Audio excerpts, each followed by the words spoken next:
En nombre de mi compañero Alan Villegas Rendón y el mío, Jaime Ayala Pérez, les damos la cordial bienvenida a esta materia que se llama computación, que forma parte de la carrera de licenciatura en física y que corresponde al plan 2002. Entonces, empecemos. Entonces, usted está en la materia de computación de la carrera de física del plan 2002. El objetivo o los objetivos generales de esta materia son tres. Que el alumno conozca el hardware de una computadora, el sistema operativo de una computadora y además de eso, sepa programar en una computadora. Conociendo todo esto, ya puedo hacer ciertas simulaciones, resolver ciertos problemas matemáticos con el apoyo de una computadora. Estos son los tres grandes objetivos de esta materia. Entonces, hay un temario oficial. Ese temario oficial data del 2002 y lo pueden consultar en una liga que yo les asigné hasta abajo. Y el temario oficial menciona que hay que ver una historia de las computadoras, qué elementos forman el hardware de una computadora, ver una historia de los sistemas operativos, conocer dos sistemas operativos, Unix y DOS, el capítulo número 7, que se refiere a cómo programar. Entonces, con el tema 2, cubrimos el primer objetivo, que es conocer cosas de hardware. Con el capítulo número 4, conocemos o abarcamos con el siguiente objetivo, que es conocer los sistemas operativos. Y con el capítulo número 5 y 7 se refiere a la programación. Con eso cubriríamos ese tercer objetivo. Entonces, el quinto capítulo es programación. El capítulo 6 son el uso de los editores de texto. El capítulo 7, que forma parte de programación, son algunas cosas que me permiten visualización o graficación. Muy bien, continuamos. Entonces, como ese temario ya es un poco antiguo, yo hice unos ajustes y este es el algoritmo, perdón, el programa que yo propongo. Entonces, en mi capítulo número 1, que yo le llamé Introducción a la Computación, ¿qué vamos a ver? Los capítulos del 1 al 4 del temario anterior. En el capítulo 2, que yo le llamé el lenguaje de programación Python, ¿qué vamos a ver? Los capítulos 5, 6 y 7 del temario anterior. Y como vamos a ver un nuevo lenguaje de programación, quizás sea nuevo para ustedes, no sé si lo hayan escuchado o lo estén utilizando, pues vamos a desglosar lo más que se pueda dicho paquete. Lo vamos a tratar de usar lo más que se pueda. Entonces, todos los lenguajes de programación tienen tipos de datos, estructuras básicas, arreglos, funciones, archivos, visualización. Casi todos los lenguajes de programación se basan en programación orientada a objetos, usan interfaces gráficas, etcétera, etcétera. Todo eso lo vamos a desglosar en esta materia. La bibliografía. El lenguaje de programación Python es bastante conocido, bastante teso a nivel universal y por ende hay demasiada información que ya sea está en los libros de manera física o de manera electrónica. Entonces aquí yo le traigo algunos están en español, otros están en inglés y estos son algunos que yo traigo.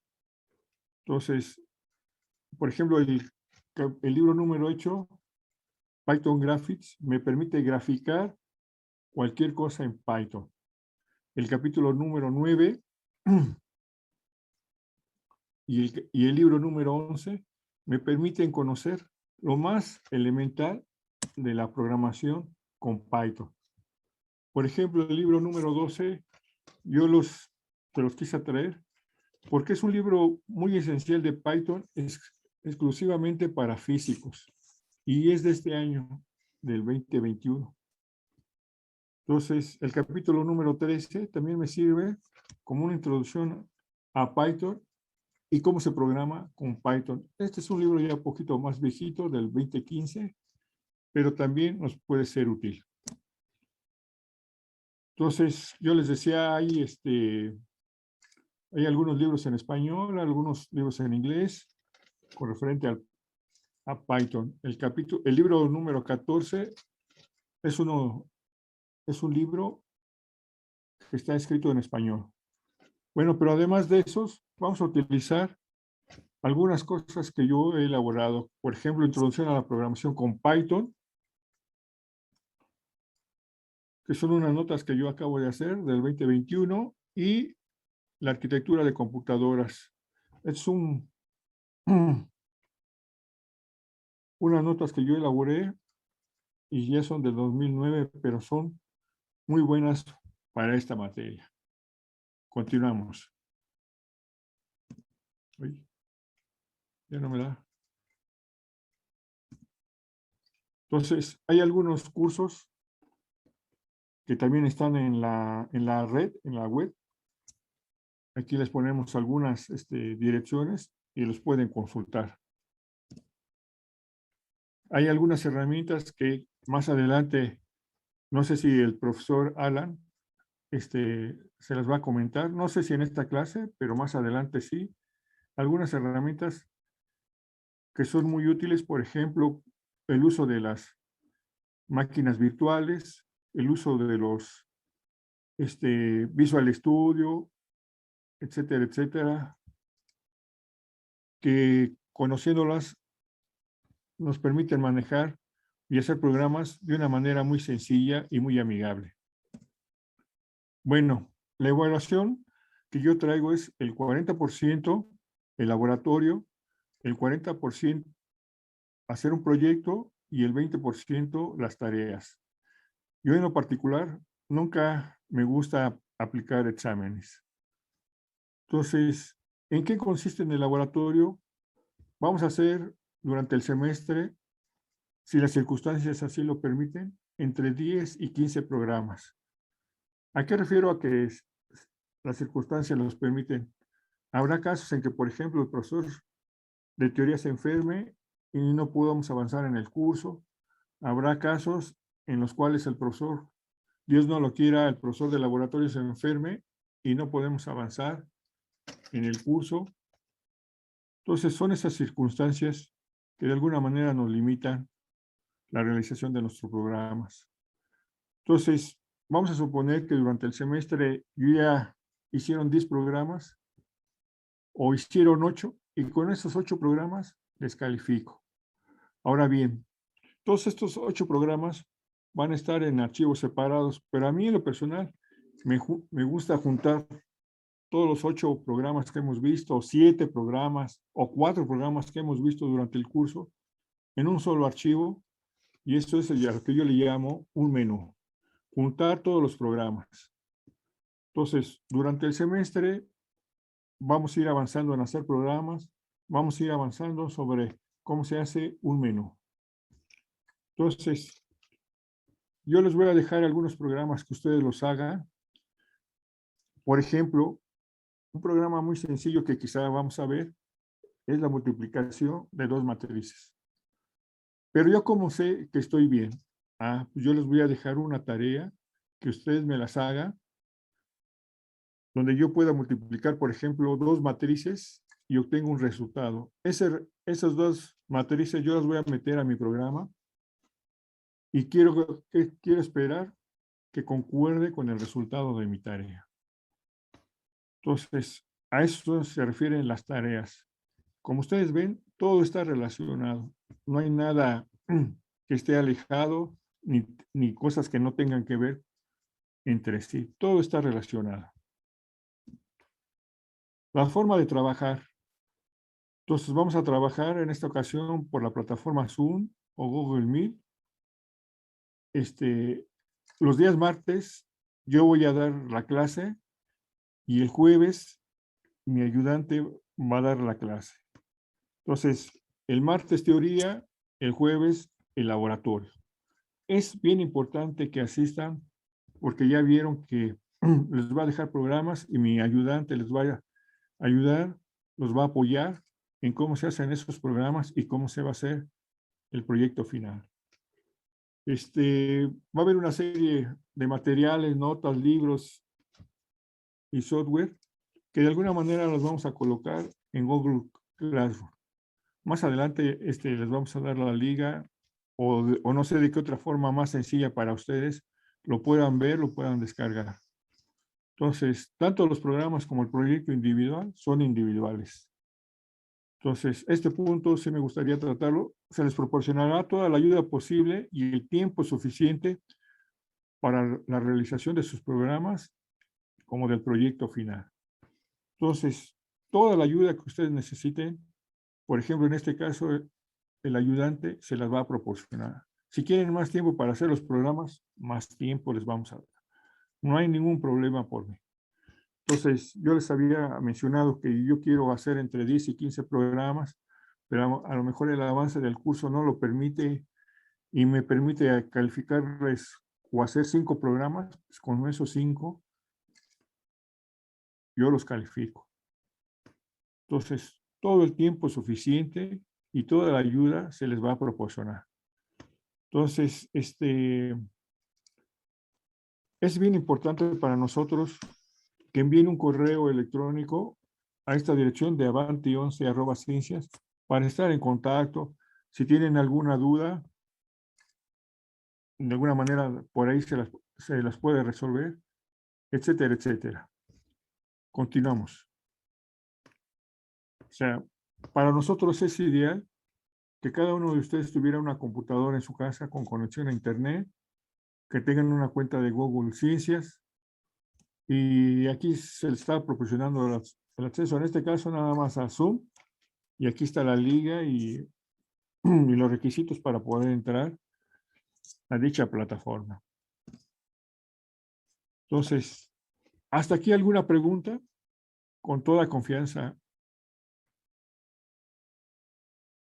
No, todo bien, profesor, gracias. Muy bien. Entonces, por ejemplo, yo les voy a calificar mediante programas y el proyecto final. Entonces, por ejemplo, uno de los programas que a mí me interesa es que, por ejemplo, a mí me dan una función, un polinomio, por ejemplo, en este caso de grado 3, y me interesa calcular sus raíces. Entonces, existen diferentes formas de poder encontrar las raíces de cualquier función. Entonces, yo lo puedo hacer, o no sé si ustedes se acuerdan o les explicaron, que ustedes lo pueden hacer mediante la división sintética, los procesos de factorización, la regla de los signos de Descartes, etcétera, etcétera. Hay más. Yo en lo personal les quiero, ahí creo que me pasé, yo les voy a explicar el método de Newton-Raphson. Entonces, el método de Newton-Raphson me permite calcular las raíces de una función continua. Me dan esta fórmula general, a lo mejor en primera instancia no la entienden ni sepan qué es. Me dan ciertos parámetros que son los datos de entrada que yo voy a meter a mi programa. Y aquí, mediante un ejemplo, yo les explico en qué consiste el método de Newton-Raphson. Por ejemplo, a mí me dan esta función con estos parámetros de entrada, aplico la ecuación y obtengo esos resultados. Me voy a ir un poquito rápido, quizá no lo entiendan, pero más adelante lo vamos a hacer con calma. Entonces, paso 1, paso 2, paso 3, y al cuarto paso, ¿qué es lo que encuentro? Que mi raíz aproximada, la raíz que estoy buscando, yo la llamo una x4 y tiene este valor. Entonces, además, yo hago una tablita que me permite como tener un resumen de todos los cálculos que yo estoy haciendo. Entonces, una raíz de mi función que vimos anteriormente es esta x4. Entonces, yo les voy a dar un ejemplo, una función, y ustedes van a encontrar una raíz utilizando qué método. Por ejemplo, el método de factorización o los métodos de división sintética, y van a obtener unos ciertos resultados. Y esos resultados los vamos a comparar contra el programa. ¿Y qué deben de pasar? Que deben de coincidir. ¿Estamos de acuerdo? Bueno, pues aquí yo les decía, una forma de hacerlo es de manera analítica, utilizando la regla de los senos de Descartes, la división sintética, la factorización.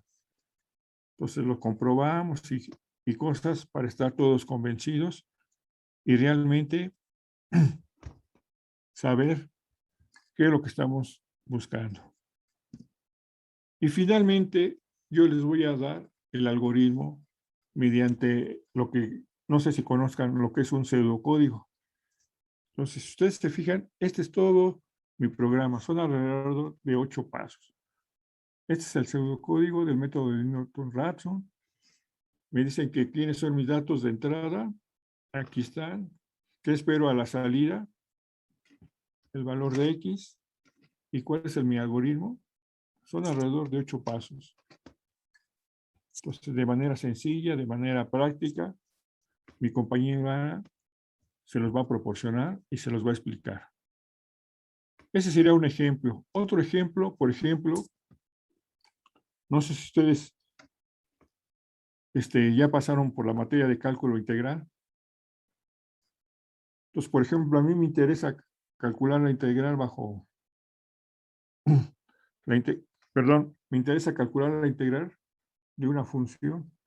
Entonces hay diferentes métodos, ¿no? No sé si ustedes conozcan la integración por partes, por cambio de variable, por factorización, etcétera, etcétera. Entonces, yo les voy a explicar un método que se llama método trapezoidal compuesto que me permite calcular la integral de una función. Entonces, a mí me dan una función, por ejemplo, esta, que es un polinomio de grado 4, y me dicen que yo tengo que calcular el área bajo la curva entre A y B. Entonces, me dan mi fórmula general, me dan mis parámetros, mis valores de entrada, y aquí empieza el ejemplo. Entonces aquí voy desarrollando y hago cálculos, todo eso yo se los voy a explicar y yo ya acabé. Entonces, ya hicieron el programa y obtuve este resultado. Ahora bien, lo quiero comprobar. ¿Y cómo lo compruebo? Entonces, yo les tengo que proporcionar la integral y ustedes deciden por qué método hacerlo. Por ejemplo, cambio de variable, integración por partes, por fracciones parciales, etcétera, etcétera, etcétera. Entonces, ¿y qué debe de pasar si, por ejemplo, utilizan el cambio de variable? Que el resultado que obtengan, ¿con quién debe de coincidir? Con el resultado que yo obtengo de mi algoritmo. Entonces, como verán, todo tiene relación. Y este es el algoritmo del método trapezoidal. Si ustedes se fijan, son alrededor de 11 pasos, son muy sencillos. Entonces, me dan mis datos de entrada, me dan qué es lo que quiero calcular y me dan el procedimiento. Si ustedes se fijan, son algoritmos muy sencillos. Trato de traer cosas lo más sencillo posible y lo más pequeñas posibles para que ustedes no tengan problema alguno. Muy bien. Yo por un lado ya tengo mi programa de Newton que me calcula las raíces. Está en un archivo. Por otro lado tengo otro programa que se llama trapezoidal compuesto, que está en otro archivo, que me permite calcular integrales. Pero yo lo que quiero es juntarlo todo en un solo programa. Ese es el programa que yo le llamo menú. Entonces, ustedes se fijan, aquí yo tengo mi menú principal. Entonces, vamos a hacer alrededor de 10 a 15 programas, si es que se puede. Si no se puede, bueno, pues ya ni modo. Pero algunos de esos programas me sirven para calcular las raíces, me sirven para utilizarlo en el área de estadística, me sirve para ayudar a hacer cosas en álgebra lineal, me sirve para cálculo integral, me sirve para ecuaciones diferenciales, etcétera, etcétera. Ahora, yo nada más lo quise concentrar en estas 5 áreas, pero hay mucho más que a mí me interesa. Entonces, todos los programas que ustedes hacen por separado, me interesa tenerlos en uno solo. Entonces, por ejemplo, vamos a suponer que a mí me interesa raíces. Entonces, yo me metí al submenú de raíces. ¿Y qué tengo? Por ejemplo, tengo el método de Newton-Raphson que me permite calcular raíces. Tengo el método de bisección que también me permite calcular raíces. Y yo pude haber puesto más, pero con eso me conformo. Entonces, ¿qué otra opción tengo? Regresar al menú anterior o salir. Es una de las ventajas de hacer un menú. Bueno, vamos a suponer que yo elijo la opción de método de Newton-Raphson. ¿Y qué pasa aquí? Por ejemplo, de entrada, de mi lado derecho, tengo mi gráfica de mi función. Por eso es bien importante para mí el capítulo, creo que es número 7, que es de visualización y graficación. Me interesa saber cómo graficar para en un momento dado saber dónde hay una raíz, qué área voy a calcular, etcétera, etcétera.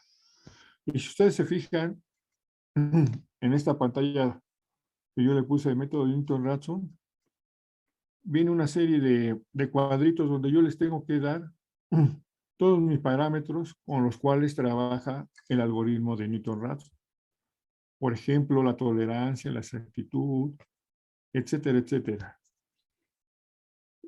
Y al final hay un cuadrito que me dice mi resultado obtenido es, y yo de alguna manera lo voy a comparar con lo que aparece en la gráfica. Muy bien, eso es si yo elegí conocer las raíces de una función. Pero, por ejemplo, vamos a suponer que yo quiero resolver un sistema de ecuaciones utilizando el método de Gauss-Seidel, de Krauss, o a lo mejor no me interesa ninguno de estos, me interesa regresar al menú anterior, o sencillamente no me interesa hacer nada. ¿Qué tengo que oprimir? Pues salir. Entonces, no sé si se acuerdan que en sus cursos de preparatoria, por ejemplo, para resolver un sistema de ecuaciones, está la regla de Kramer.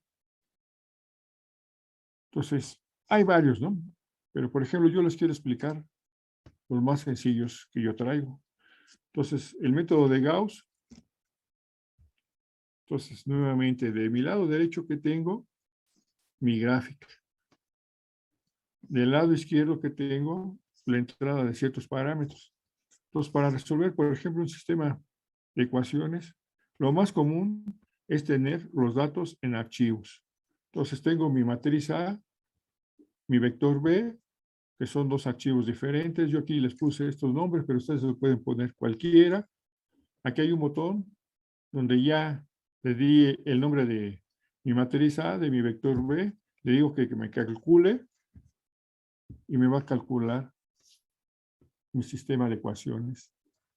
Entonces, voy a ver mis resultados de manera numérica como de manera gráfica. Entonces, para mí, me interesa tener todos los programas en un menú. Y eso sería todo. No sé si tienen alguna pregunta. Con toda confianza.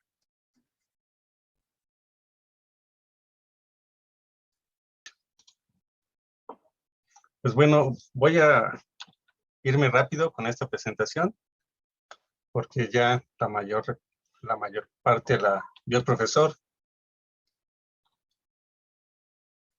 Ok, entonces, bueno, ya vieron el programa oficial que teníamos, un poco antiguo, y el programa propuesto. Algunas ligas de interés.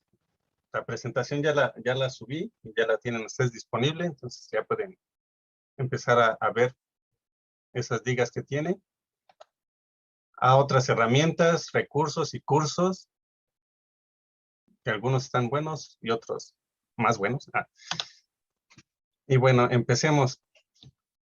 ¿Por qué? Bueno, para empezar, ¿qué es un lenguaje de programación? Lo que vamos a tratar de darles a ustedes es herramientas que les sirvan en la carrera. Y como ustedes son de física, esas herramientas, bueno, es necesario o en algún momento van a necesitar programar.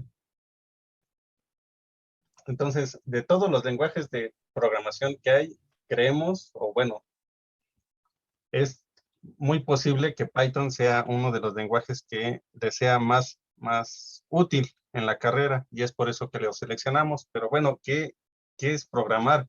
¿Qué es un lenguaje de programación? Bueno, como todos sabemos, un lenguaje es un sistema de signos que utilizamos para comunicarnos. El lenguaje español, inglés, francés, el lenguaje escrito. Y es una herramienta, ya entrando a un lenguaje de programación, que nos permite desarrollar software. ¿Qué es software? Pues todos los sistemas, todos los programas que viven en la computadora, ¿no? Ok. Entonces, el lenguaje de programación se conforma con símbolos, o sea, letras, texto, y reglas de sintaxis, orden, y reglas de semántica que le llamamos. Este es el significado de esas expresiones. Estas dos cosas definen la estructura del lenguaje. ¿Ok?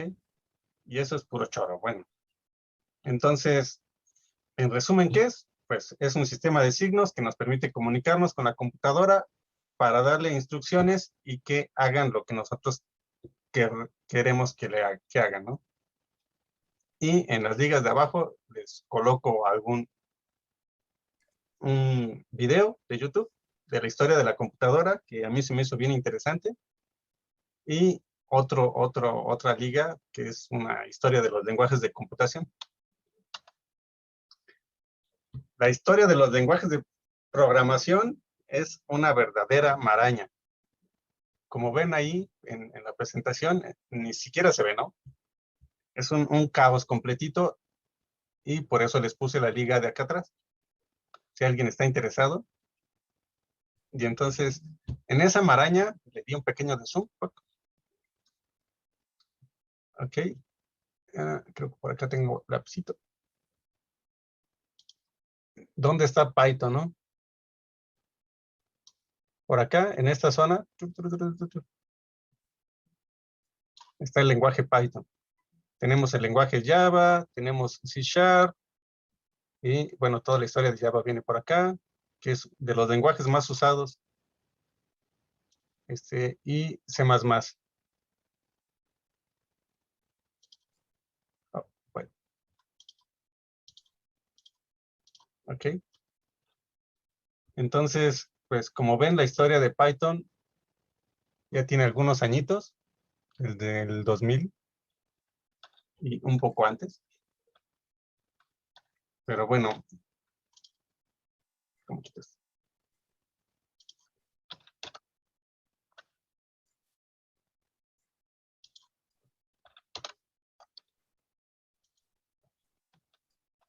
Esta es otro diagramita, digamos, de la historia, que es un poco menos enredado que la anterior, pero aún así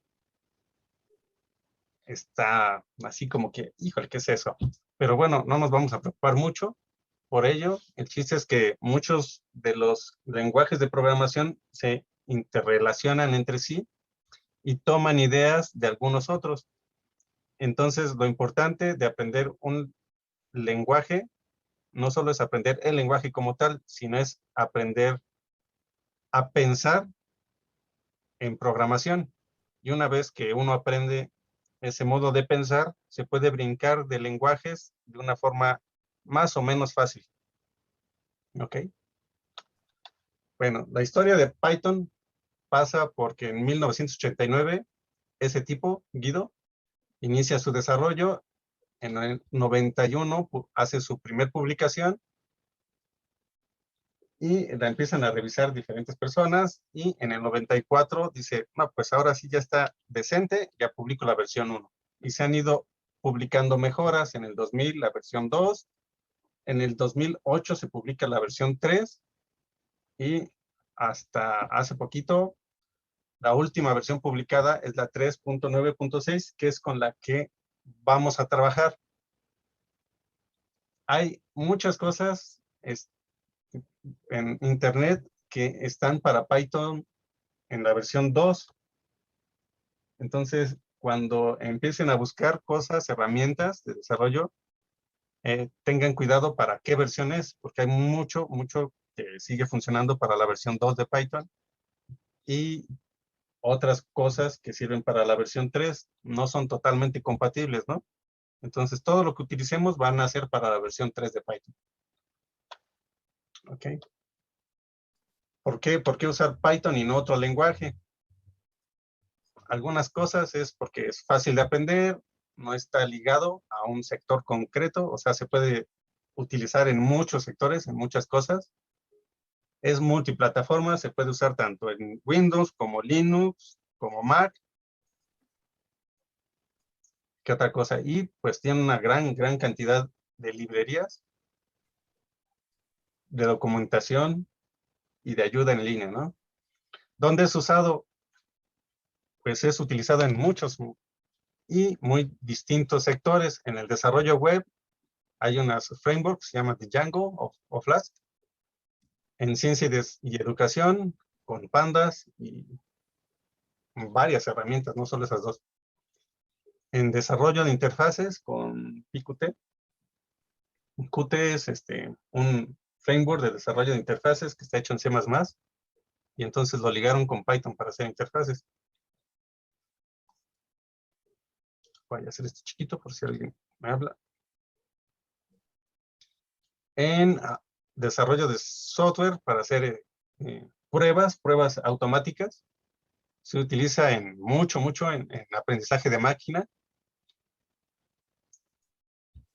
Se utiliza en visualización de datos, ya hay muchas cosas ya hechas, en finanzas y en N cosas más, ¿vale? Algunas características es que es interpretado, no compilado. Después vamos a ver qué significa exactamente eso. Tiene un tipado dinámico. También vamos a ver qué significa eso del tipado. Y bueno, está relacionado esto de que es fuertemente tipado con su dinamismo. Y algo que les mencioné hace un momento es que es multiplataforma, que se utiliza tanto en Windows, Linux, Mac y etc. Sin ningún problema. ¿Ok? ¿Cómo vamos a programar? Hay diferentes formas. Una es sin ningún tipo de instalación, que es la más sencilla y más rápida, pero no es, uno no puede explotar todas las capacidades del lenguaje. Y aquí tenemos una que se llama Jupyter.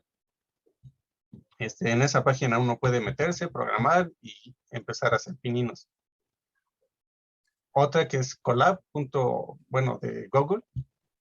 Esa es una página como pensada para hacer documentos, y dentro del documento uno puede empezar a programar.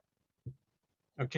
Y la que les recomiendo es una segunda forma de cómo vamos a utilizar Python. Es instalándolo y utilizando un entorno para hacerlo. Entonces, vamos a utilizar la página principal, python.org, y desde ahí vamos a descargar todo el material para hacer la instalación de Python. Y algunos entornos, IDE quiere decir entorno de desarrollo integrado, por sus siglas en inglés. Son Visual Studio Code, Sublime Text, PyCharm, Atom, y como estos hay N cantidad más. Después vamos a ver alguno. Yo me decanto por Visual Studio, pero si quieren, pues podemos ver otro. Esto es ya con la instalación de Python. ¿Cómo lo instalamos en una computadora? ¿Va? Perfecto, ¿todos de acuerdo? Sí. Hecho. Mira, acá tenían los puntos. Primero, vamos a descargar la versión. Como les decía, la última es la 3.9.6 y nos vamos a dirigir a esta página, python.org. ¿Ok? Desde ahí le vamos a dar, donde entra directo a la descarga, pero si no, pues podemos irnos al menú descargas y descargar la versión. Para los que tengan Windows, obviamente les da esa opción, y los que tengan Mac les va a aparecer como por omisión la descarga de Mac. Una vez que descargamos el instalador, pues lo iniciamos y nos va a pedir, bueno, nos va a mostrar esta pantalla. Los que quieran ir haciéndolo en su computadora, me avisan para ir un poco más lento, y los que quieran ir a hacerlo después, con más calma, pues también. El chiste es que para el martes ya todos tengamos la instalación corriendo. Yo tengo una pregunta, es que que hay uno que es 3.9.7. Pues descarguen la última, si ya salió la nueva, mejor. Ah, ok, gracias. Esta sí se hace como un mes, entonces, pues en ese momento era esa versión. Va, perfecto. Entonces les va a salir esta ventanita y le van a indicar que van a hacer una instalación personalizada. Van a seleccionar estas dos opciones: instalar el lanzador para todos los usuarios y agregar Python al pad. Esto nos va a permitir ejecutar Python en cualquier ventanita de la línea de comandos. ¿Ok? Algunas opciones, yo les recomiendo seleccionar todo para después no tener que andar instalando cosas adicionales. ¿Va? ¿Hasta ahí todos bien? No, ¿me podría ver la otra diapositiva, por favor? Ah, sí, ya, ahora sí. Muchas gracias. ¿Listo? Sí, gracias. Perfecto. Entonces, en la siguiente, uno selecciona todo, le da siguiente. Aquí. Ellos todos deben estar ligeramente por delante de la barra, no por detrás como ya nos tienen. Tienen que ver un bloque sólido y lo único que se tiene que mover son los brazos. Son los fans, ahí no son fans. El 3 militar es un movimiento estricto. Nos puede ayudar muchísimo para la calidad de su.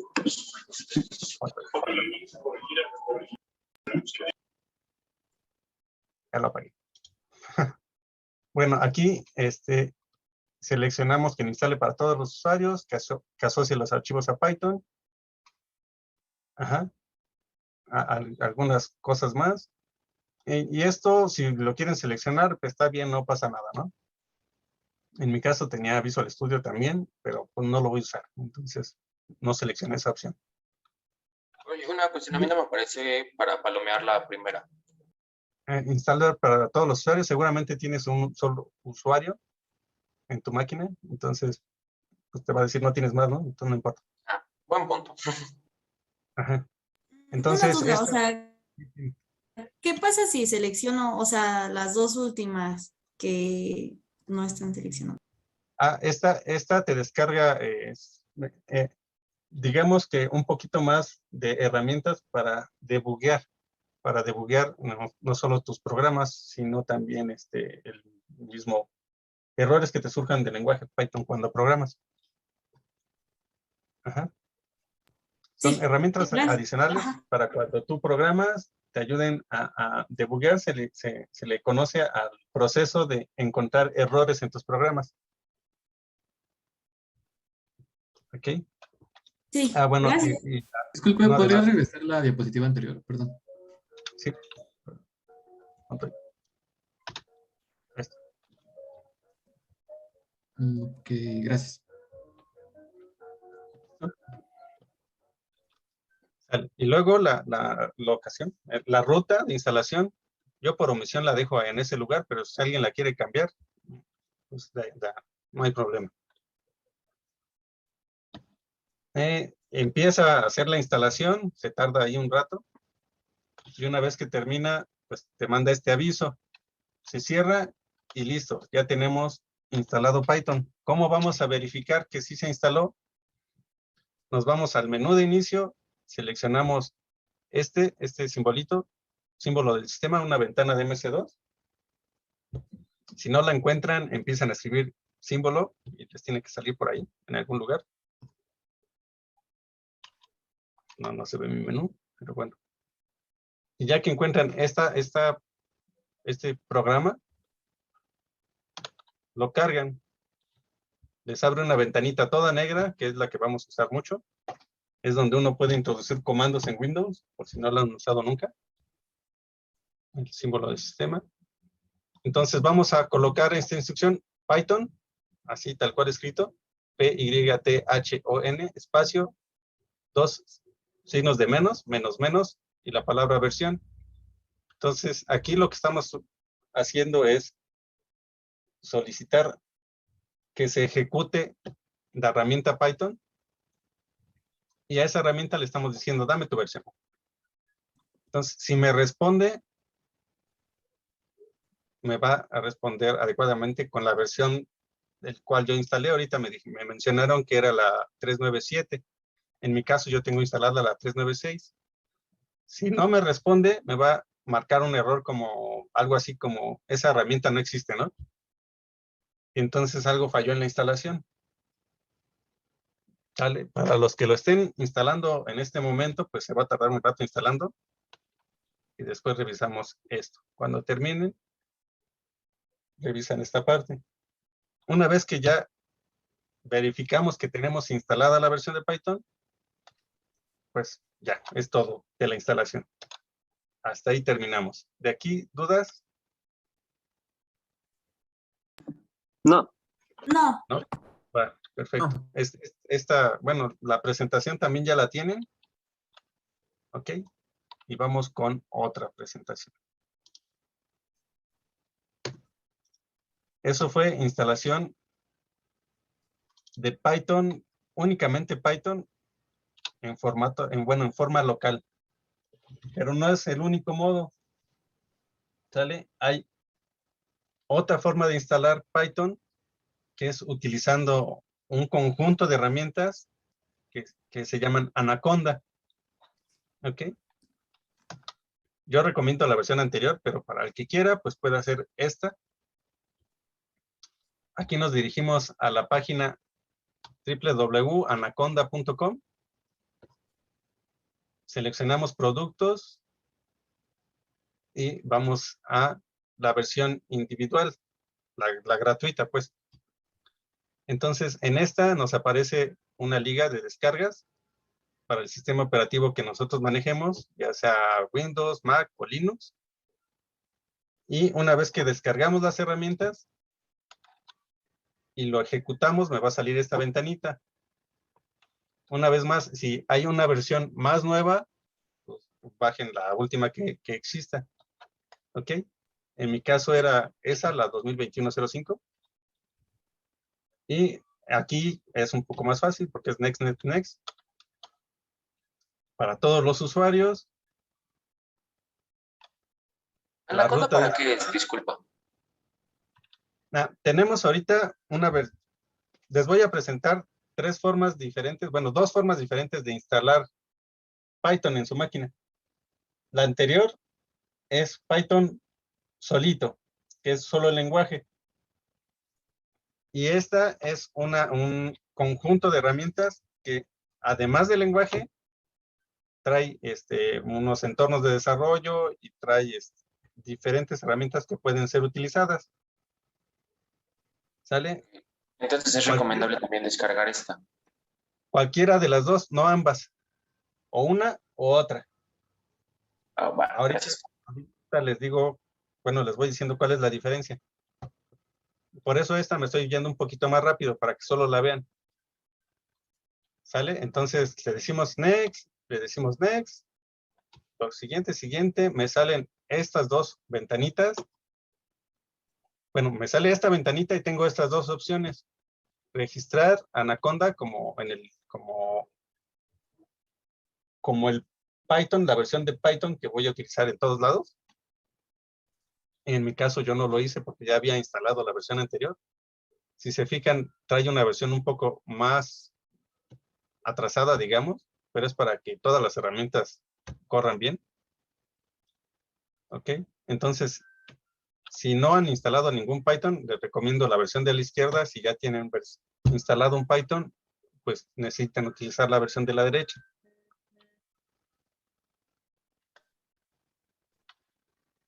Después le decimos que lo empiece a instalar, termina, a instalar Anaconda y empieza a instalar algunas otras herramientas. Una vez que termina, aquí podemos ver tutoriales y ayuda. Y desde el menú de inicio lo podemos ejecutar.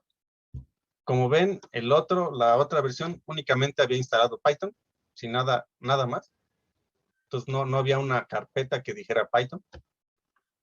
En este caso, como me instala diferentes herramientas, la carpeta contiene no solo el Python como lenguaje, sino tiene herramientas de editores y una que le llamamos una herramienta para ejecutar las demás herramientas. Y ese es tal cual, Anaconda. Si yo lo abro, me bota una ventanita así parecida, se tarda un chorro abriendo. Por lo menos la primera vez se tarda un ratito, 5 o 10 minutos. Y me abre una ventana como de este tipo. ¿Qué tengo en esta ventana? Tengo diferentes programas que puedo utilizar. Esta consola es el equivalente a la consola que teníamos hace rato. Y ya trae los editores por omisión. Bueno, o algunos editores. Por ejemplo, Visual Studio Code, Pichan, Spider, que pueden utilizar uno u otro, es exactamente lo mismo. Y algunas otras herramientas. Todas esas herramientas se pueden instalar por fuera y por aparte, pero aquí Anaconda, pues ya las junta todas para no tener que andar peleándose con las instalaciones posteriormente. Pero bueno, en mi caso, como ya tenía una versión de Anaconda de hace un año y cacho, cuando la desinstalé e instalé esta nueva, no me servía Spider. No funcionaba Spider, lo único que me funcionaba es la consola de Qt. Y entonces, pues desinstalé Anaconda y no lo voy a usar, ¿no? Esa es la segunda de las dos cosas. ¿Qué vamos a usar? Pues prácticamente vamos a usar la consola. Y en mi caso voy a usar Visual Studio Code. ¿Ok? Esta pareja la voy a usar para todo. Entonces, si necesitamos alguna otra herramienta, la vamos a instalar desde la consola. Después veremos cómo hacerlo. Entonces, una vez que tengamos Python funcionando con cualquiera de las dos versiones de instalar, ustedes deciden cuál, la que ustedes quieran, pues podemos empezar a trabajar con ella. Y, bueno, nada más para no dejar un poco de lado, les había mencionado que hay una tercera forma de utilizar o de programar en Python, que es utilizando una herramienta web que se llama Collaboratory, que es de Google. Ajá, aquí me voy a ir muy rápido porque espero que, o posiblemente nadie lo utilice. Pero bueno, nos metemos a esta página, collabresearchgoogle.com, y lo primero que nos aparece es esta interfaz donde nos explican qué es Collaboratory, ¿no? O qué es Collab. Y lo que es una herramienta web que nos permite ejecutar y programar en Python. En el navegador, entonces no necesitan utilizar siempre la misma computadora, pueden llegar, loguearse con su cuenta de Google, abrir esta y empezar a programar. Y nos dice cómo empezar a usarla. ¿Sale? Entonces tiene estas como pestañitas grisecitas que uno dentro de esas es donde mete el código directamente. En este caso están creando una variable y asignándole un valor. Y bueno, y uno puede escribir texto y explicaciones de lo que hace su programa. Es como un cuaderno, pero potenciado, ¿no? Entonces, ¿cómo usarlo? Pues empezamos desde el menú, archivo, creamos un nuevo cuaderno y en ese cuaderno vamos a empezar a escribir código. Nos aparecen pestañitas como de este tipo, podemos agregar código o agregar texto. Ajá. Y si agregamos código, nos aparece una interfaz de este tipo, podemos escribir aquí el código Python y se ejecuta y me da el resultado abajo. Podemos agregar texto y, bueno, podemos hacer otras cosillas más. Perfecto. Si todos tienen computadora, pues no es necesario utilizar para nada, ¿no? Lo más recomendable es que usen su máquina, instalen ahí Python y ahí guarden todos sus archivos. Pero si en algún momento quieren hacer algo rápido y ya están en otra computadora, pues pueden utilizar esta herramienta. ¿Va? Hasta aquí, preguntas, dudas.